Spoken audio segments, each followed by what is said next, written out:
Здравствуйте, друзья! В эфире Геоэнергетика Инфо. С вами Радайкин Максим и сегодняшний мой собеседник Александр Фролов. Здравствуйте!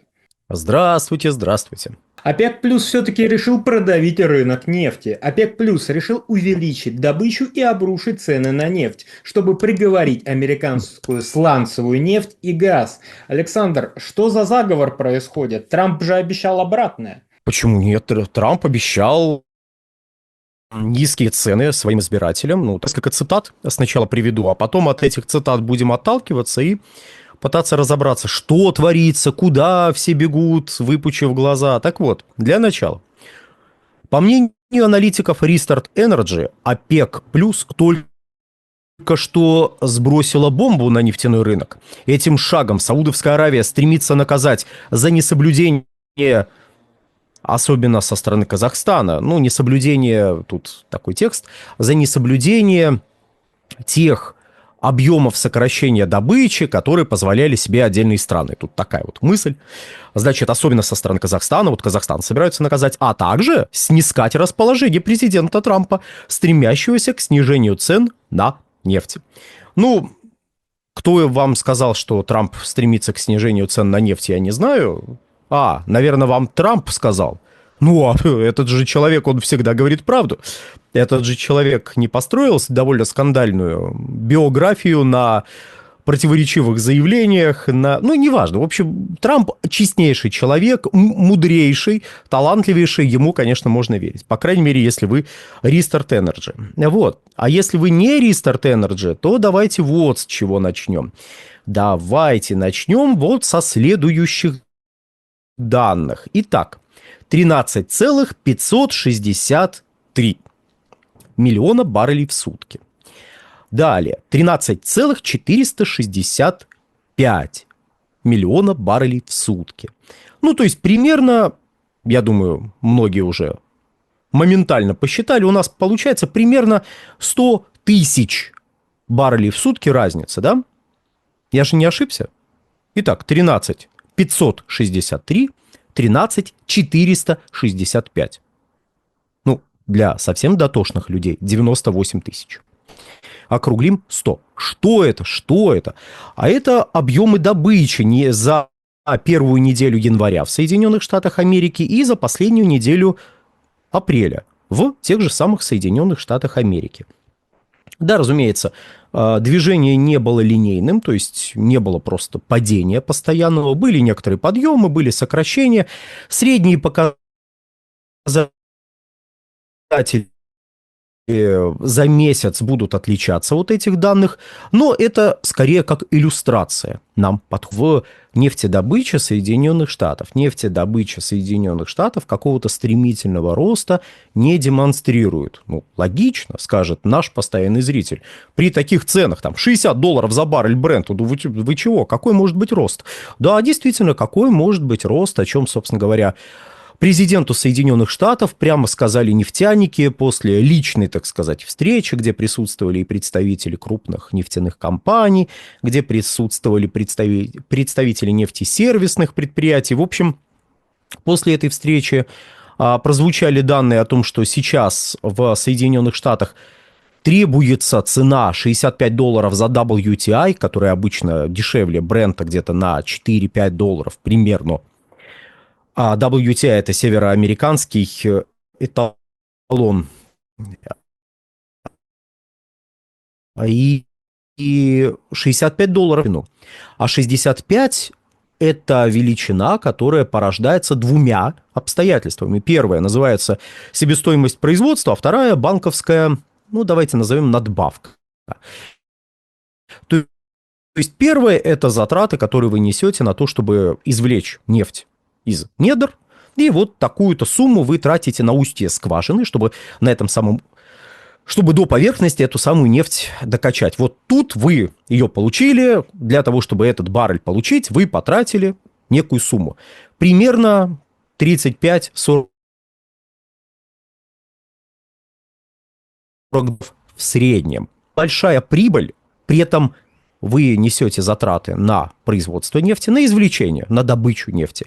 И еще отдаете деньги в банк.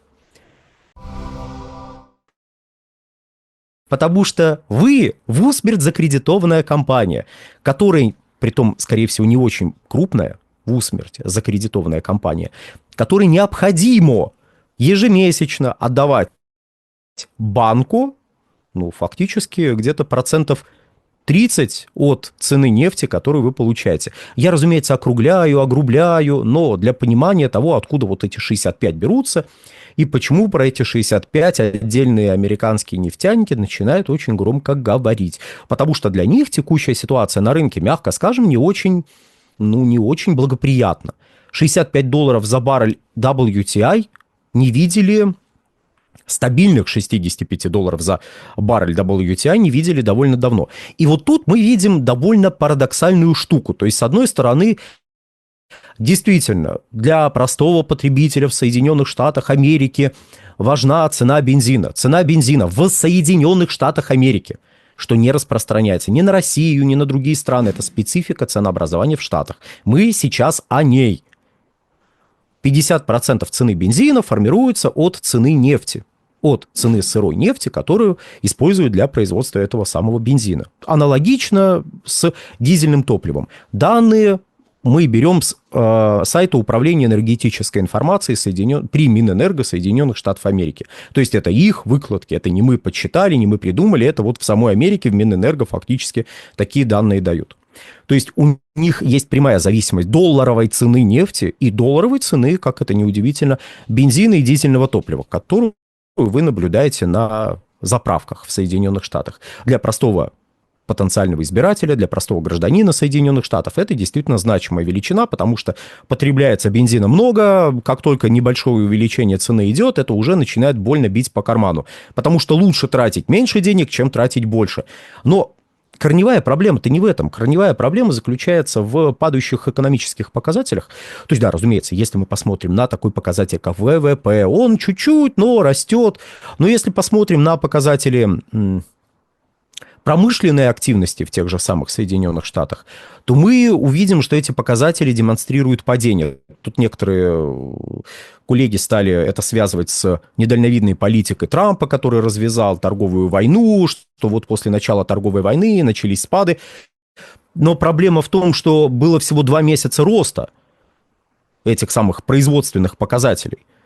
А до этого было 26 месяцев падения. То есть в этом году было 2 месяца роста, то есть там январь и февраль, а вот март и апрель падение. И ну вот Трамп начал торговую войну, это из-за него началось падение в Соединенных Штатах, дурак Трамп.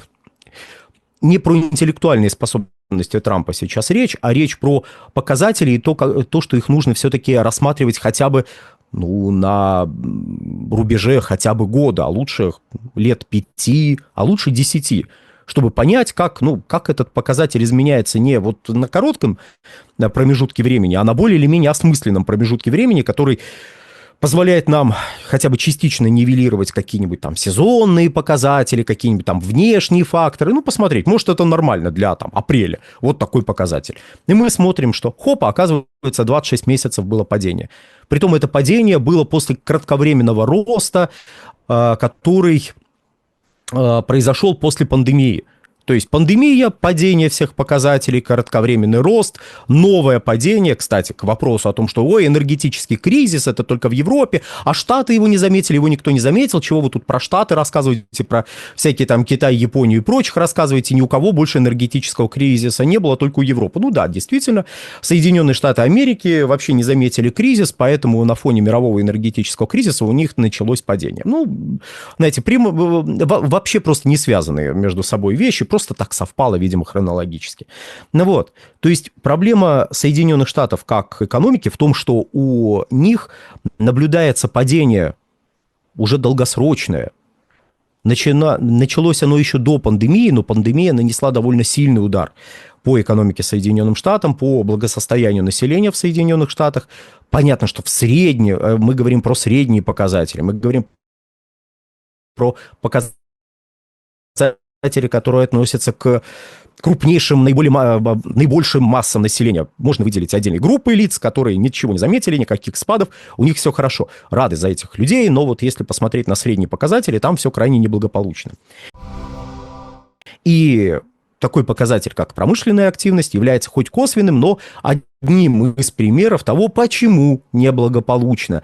И текущие торговые конфликты, текущая истерика на мировом рынке, которая, по сути, продолжает ту же самую политику, которую вел еще Байден, которую вел до него Трамп, которую вел до него Обама. Так вот, там видна определенная линия, которая не особо-то нарушается, не особо-то изменяется. Акценты какие-то могут измениться, какие-то выкрики могут, знаете, тут громче, тут тише звучать. Но общая линия, она вполне понятна. Сейчас объясню, что это за линия, пока предыдущий момент закончу про предыдущий момент. То есть мы с вами наблюдали, как череда неблагоприятных экономических событий ударила по благосостоянию населения Соединенных Штатов. Если вы предлагаете переживать за население Соединенных Штатов, нет, мы не переживаем за него. Мы просто отмечаем, что вот есть некие показатели. Вот.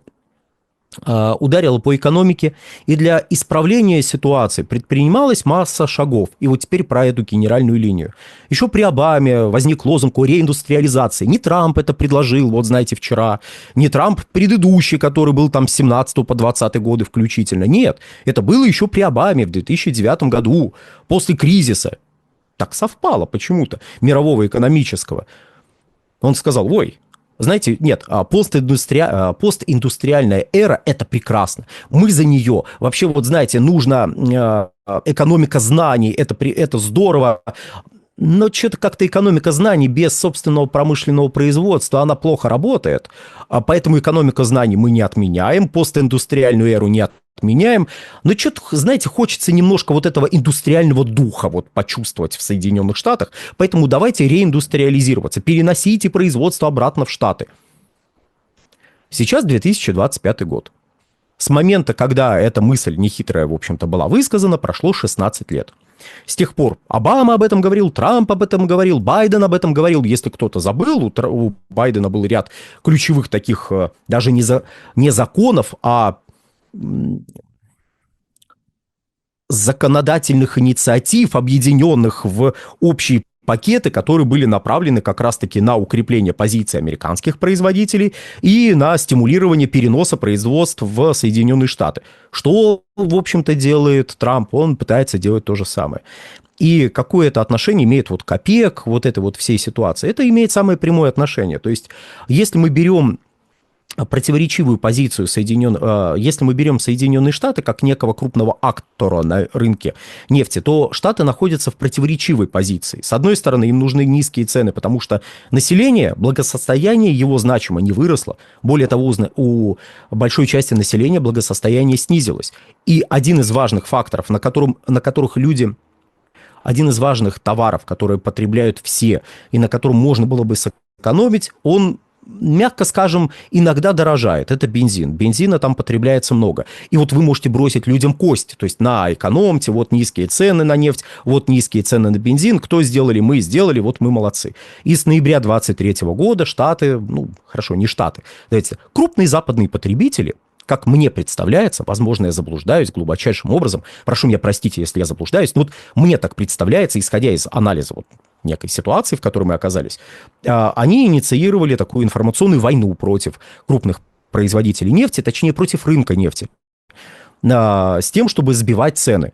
У вас нету избытка предложения, так мы расскажем, что избыток предложения отсутствует пока, но он обязательно будет. Почему? Во-первых, экономика Китая падает, очень сильно падает именно сейчас. Она все последние 20 лет она падала каждый год ужасно и иногда даже страшно. Вот сейчас она будет падать особенно сильно. Это, во-первых, Китай крупнейший импортер нефти, поэтому нужно рассказывать о проблемах у Китая, значит, если у него проблемы, он будет минимизировать закупки нефти, все хорошо для вас, потому что это подтверждает ваши выкладки о низкой динамике роста спроса на нефть.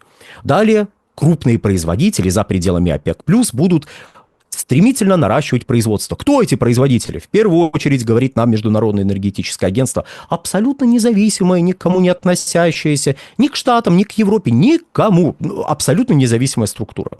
Говорит, ребят, смотрите, в Штатах будет расти добыча. Мы считаем, там добыча прям будет расти. Вот с момента, как они озвучили этот общий прогноз, что расти будет добыча там выросла примерно на с 13,2 миллиона баррелей в сутки до 13,5 миллиона баррелей в сутки. Невероятный рост примерно в среднем на 300 тысяч баррелей в сутки за 1,5 года.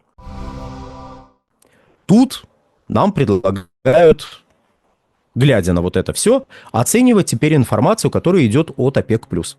ОПЕК+, говорят, буквально говорят, проговаривают в своем пресс-релизе. Мы посмотрели на мировые показатели роста спроса, мы оценили перспективы роста спроса, и, учитывая текущую благоприятную конъюнктуру, мы решили, что нужно ускорить рост добычи. Точнее, ускорить восстановление добычи в рамках вот этих 8 стран, которые в рамках, это, знаете, клуб, внутри клуба ОПЕК+, который взял на себя дополнительные добровольные обязательства по сокращению производства. То есть есть квоты в рамках ОПЕК+, выше этого уровня добывать нельзя, а есть 8 стран в ОПЕК+, которые сказали: ребята, мы снизим производство вот настолько, просто мы так решили, вот мы вот один за всех, все за одного. Вот. И все решения ОПЕК+ теперь на фоне вот этой информационной войны, давайте прям прямым текстом, на фоне информационной войны, которая была развязана против производителей нефти, против рынка нефти, все решения ОПЕК+ трактуются как либо подтверждающие грядущий избыток предложения, либо как вредящие мировому рынку из-за того, что именно действия ОПЕК+ создадут избыток предложения. То есть если ОПЕК+ откладывает рост добычи, как это было, скажем, с октября по... фактически по март с октября 24 по март 25 года, то, значит, все. Вот видите, ОПЕК+ тоже считают, что избыток предложения будет, если вот они сейчас увеличат добычу. А если ОПЕК+ говорит: все, мы договорились, мы увеличиваем производство, да, мы немножко перенесли по времени на несколько месяцев этот рост, но вот теперь все, мы видим, что все стабильно, все хорошо, все замечательно. Часть прогнозов, которые нас несколько волновали, мы присмотрелись, мы увидели, что эти прогнозы гроша ломаного не стоят. Динамика роста спроса нас удовлетворяет, все, мы можем увеличить добычу. А это решение уже подается как: о боже мой, посмотрите, они сбрасывают на мировой рынок просто бомбу, ай-яй-яй. Странно, что не подкладывают бомбу, но это ладно, это другие люди делали под другие структуры, как известно. Так вот, и это большой минус для ОПЕК+, потому что раньше ОПЕК+ все-таки исходили из... ОПЕК+, задавали вот эту мировую информационную повестку. Любое решение ОПЕК+, доказавшего эффективность этого вот формата, воспринималось рынком оптимистично. Сокращают добычу, класс, уберут лишнее. Увеличивают добычу, класс, значит, позволяют рыночные условия эту добычу увеличивать. То есть все воспринимали ОПЕК+ как адекватную структуру, которая хочет хорошего рынку.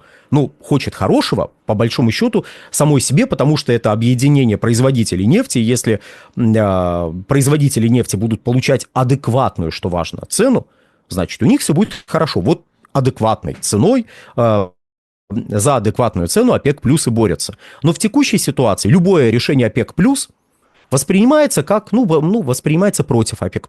Все, ОПЕК+ на данном этапе информационную войну проиграли.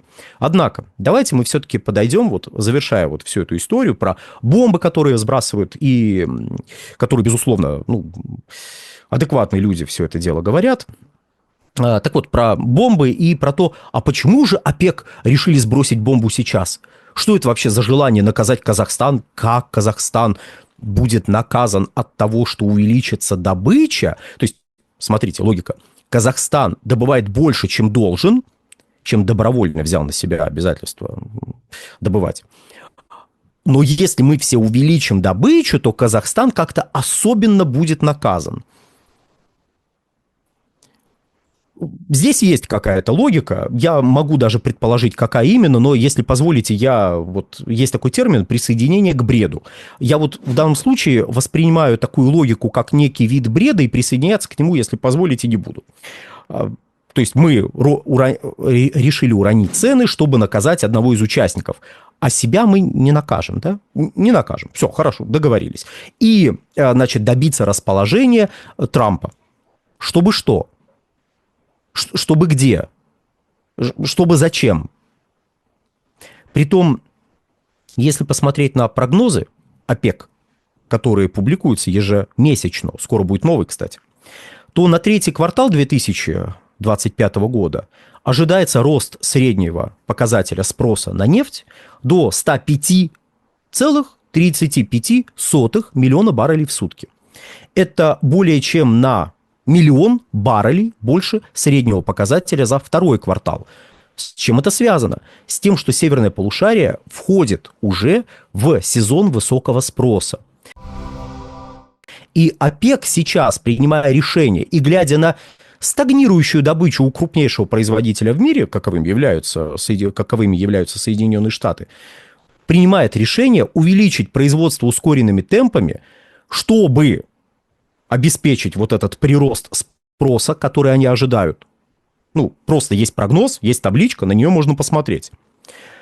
И увеличение добычи в рамках ОПЕК+, вот на эти 400 тысяч баррелей, это в 2,5 раза меньше того прироста спроса, который на третий квартал ожидается аналитиками ОПЕК. Ну, на этом фоне стагнация в Штатах, стагнация у других крупных производителей, которые, тоже не обладают низкой себестоимостью, чтобы можно было поддерживать хотя бы текущий уровень производства при данном уровне цен. Так вот, у них тоже происходит стагнация. Извините, подвиньтесь. А тут ожидается рост спроса. Так здорово, давайте мы увеличим добычу, мы часть этого роста обеспечим собственным производством. В чем минус? Одни плюсы. И если взять показатель прироста за 2 месяца, за 2 месяца, на которые сейчас смотрит Restart Energy, на которые смотрит Bloomberg, и все ужасаются, все бегают, рвут на себе волосы, все паникуют. Еще раз, как там Казахстан собираются наказать? Низкими ценами, видимо, да? И попытаться понравиться Трампу, чтобы что-то. Чтобы что-то. Ваши версии пишите в комментариях, чтобы что. Зачем они хотят понравиться Трампу? Чтобы что? Вот ваши версии в комментариях. Да, байт на комментарии, но, знаете, тут на эти фантазии уже отказывает. Так вот. А в действительности прирост за 2 месяца получается чуть более 800 тысяч баррелей. При прогнозном росте более 1 миллиона баррелей, в условиях, когда на 100 тысяч за первые 4 месяца года сократилась добыча в Штатах, а спрос вырастет в Штатах. Потому что там тоже люди садятся на машинки, начинают изо всех сил ездить летом. Садятся в самолетики, и самолетики начинают как сумасшедшие туда-сюда летать. В хорошем смысле, как сумасшедшие. Много их летает. Так вот, спрос растет, и вы, выходите, предлагаете больше нефти. Все, спрос вы обеспечили. Последнее, что здесь хотелось бы сказать, это следующее. Действительно, проблема, с которой нужно бороться сейчас ОПЕК+, это не проблема производственного характера. Здесь ОПЕК+, четко говорит, если наши прогнозы окажутся неверны, мы скорректируем добычу. Четко, внятно всем сказали, ребят, если мы ошиблись, мы снизим добычу. О, боже мой, они сбрасывают бомбу. Понятно, надо истерику раздувать. И вот с этой истерикой надо бороться. Надо работать, надо создавать свою некую информационную повестку. Вы проигрываете информационную войну, вы ее на данном этапе проиграли.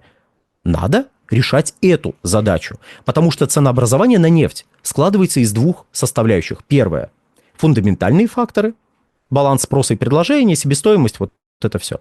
И второе – это информационные факторы, то есть ожидание от грядущего спроса, ожидание от грядущего предложения.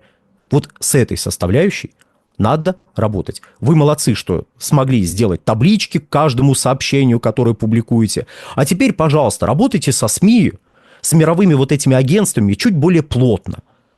Без этого цены на нефть будут вот такими. И каждое ваше решение будет преподноситься с позиции «О, боже мой, они ломают рынок». А если вы решите сократить добычу, о боже мой, вот наконец они взялись за ум, они поняли, что они раскачивали лодку. В общем, ОПЕК плюс априори будут плохими до тех пор, пока ОПЕК плюс не займется информационной повесткой. Нам этим тоже стоит заняться, но мы этим почему-то пока внятно не занимаемся. Мы, в смысле, в Российской Федерации. Вот мы Россия. На сегодня, дорогие друзья, все. Александр, большое спасибо за комментарий. Друзья, подписывайтесь на телеграм-канал Геоэнергетика Инфо. Подписывайтесь на телеграм-канал Александра Фролова. Ссылки будут в описании и закрепленном комментарии. Там же будут реквизиты для желающих финансово поддержать наш проект, чтобы мы и дальше также бодро вещали на всех ресурсах без монетизации. Спасибо. До новых встреч. Да, подпишитесь, если можно, на мой телеграм-канал «Нефтегазовая игра», на телеграм-канал «Инфотек». Ну а на сегодня да. Все, всего хорошего.